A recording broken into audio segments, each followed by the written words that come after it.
Hi friends, நான் உங்கள் Aravind audio, Jayankondam Silal. இப்போ நம்ம பார்க்க போகிறது பார்த்திங்கன்னா ஒரு 12 வோல்ட்டோட பேட்ரி சார்ஜர் தான் நம்ம ரெடி பண்ணியிருக்கோம்.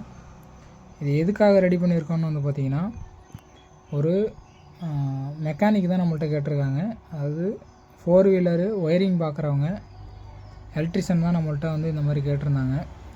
அதாவது 12 வோல்ட்டு பேட்ரி எனக்கு மேக்ஸிமம் ஒரு 100 to 150 ஏஹெச் வரையும் நான் சார்ஜ் பண்ணுவேன். டாடா ஏசி பேட்டரியிலேருந்து லாரி பேட்ரி வரையும் சார்ஜ் பண்ணுவேன் அப்படிங்கிற மாதிரி கேட்டிருந்தாங்க.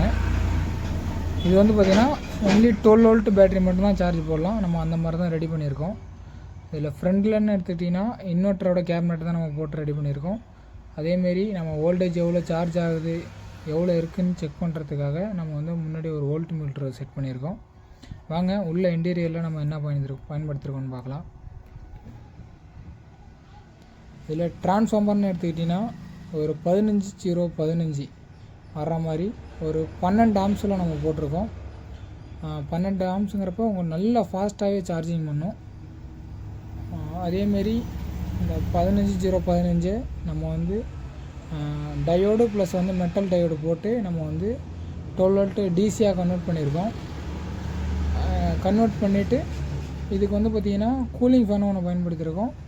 கூலிங் ஃபேனில் பார்த்திங்கன்னா ரெகுலேட்டர் ஐசி நம்ம யூஸ் பண்ணி கூலிங் ஃபேன் பயன்படுத்தியிருக்கோம். எதுக்காகன்னு பார்த்திங்கன்னா இதில் ஓப்பன் வோல்டேஜ் 18 வரையும் வரும். சார்ஜிங் டைமில் உங்களுக்கு 14-15 வோல்ட் வரையும் போகும். அதனால் நம்ம 12 வோல்ட் அக்யூரேட்டாக கொடுக்கணுங்கிறதுக்காக நம்ம இதுக்கு 78112 ரெகுலேட்டர் ஐசி போட்டு நம்ம ரெடி பண்ணி கொடுத்துருக்கோம். டிரான்ஸ்ஃபார்மர்னு எடுத்திங்கன்னா நம்ம பைண்டிங் பண்ணி தான் வாங்கி நம்ம இதில் போட்டிருக்கோம். உங்களுக்கு ஆம்பியர் பக்காவாக இருக்கும். பேட்ரி சார்ஜருங்கிறதுனால இது பார்த்திங்கன்னா சார்ஜிங் நல்லா ஃபாஸ்ட்டாகவே பண்ணும். இது எதுக்காக இந்த ஆம்பியர் நம்ம அதிகமாக போட்டு பண்ணியிருக்கோன்னு பார்த்திங்கன்னா, ஒரு வண்டி செக் பண்ணுறாங்க லோ பேட்டரியில் இருக்குன்னா ஒன்ஸ் அந்த பேட்டரியை குயிக்காக சார்ஜ் பண்ணி தான் நம்ம கஸ்டமருக்கு மாட்டி ஆகணும். அதனால் நம்ம அதுக்கேற்ற மாதிரி தான் நம்ம ரெடி பண்ணியிருக்கோம். இது ஒரே பேட்டரியை ரெகுலராக அவங்க யூஸ் பண்ண போகிறதில்ல, அப்பப்போ ஒரு பேட்டரி யூஸ் பண்ணுவாங்க. அதனால் நம்ம ஃபாஸ்ட்டாக சார்ஜ் ஏறுற மாதிரி ரெடி பண்ணியிருக்கோம்.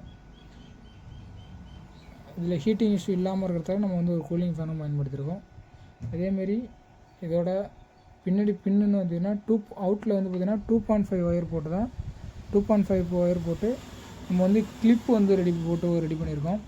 இப்போ நம்ம இதுக்கு பவர் சப்ளை கொடுக்கல, ஒன்லி பேட்டரியில் மட்டும் தான் மாட்டியிருக்கோம். இப்போதைக்கு பேட்டரியோட வோல்டேஜ் மட்டும் காட்டிகிட்ருக்கு. இப்போ பேட்டரி கிளிப்பு எடுக்கிறேன் பாருங்கள். இப்போ ஆஃப் ஆகிடும். அதே இப்போ நான் பேட்டரி கிளிப்பை மாட்டினேன்னா இப்போது பேட்டரியில் என்ன வோல்ட் இருக்குங்கிறத உங்களுக்கு ஃபஸ்ட்டு காட்டும். இப்போ நம்ம பவர் சப்ளைவை ஆன் பண்ணலாம். பவர் சப்ளைவை ஆன் பண்ணதும் நமக்கு பேட்ரி சார்ஜ் ஆக ஆரம்பிச்சிருச்சு. இந்த பேட்ரி பார்த்தோன்னா நான் ஏற்கனவே ஃபுல் சார்ஜ் பண்ணி வச்சுருந்தேன். அதனால் உங்களுக்கு உடனே 14.1 காட்டுது. அதே உங்களுக்கு ட்ரையான பேட்டரியாக இருந்தால் பார்த்திங்கன்னா கொஞ்சம் பொறுமையாக ஏற ஆரம்பிக்கும். 12.1 12.2 அந்த மாதிரி ஏற ஆரம்பிக்கும். இது பார்த்திங்கன்னா மேக்ஸிமம் ஒரு 15 வோல்ட் வரையும் சார்ஜ் பண்ணும். இது குயிக் சார்ஜிங்கிறதுனால நம்ம 15 வோல்ட் வரையும் நம்ம சார்ஜ் பண்ணுற மாதிரி வச்சுருக்கோம். கரெக்டாக ஃபுல்லாகிடுச்சுன்னா சுவிட்ச் ஆஃப் பண்ணிட்டு இதை நம்ம கழட்டிக்கணும் பேட்டரியை. இதுபோல் உங்களுக்கு சார்ஜர் தேவைப்பட்டாலோ இல்லை ஆம்பிளிஃபயரு இந்த மாதிரி எல்லா வண்டிக்கும் நம்ம ஆடியோ ஆம்பிளிஃபயர் ரெடி பண்ணி கொடுத்துருக்கோம். எது தேவைப்பட்டாலும் டிஸ்பிளேல நம்பருக்கு கால் பண்ணுங்கள், நீட்டாக ரெடி பண்ணி வாங்கிக்கலாம். Thank you friends. நம்ம சேனலை சப்ஸ்கிரைப் பண்ணி சப்போர்ட் பண்ணுங்கள். தேங்க்யூ.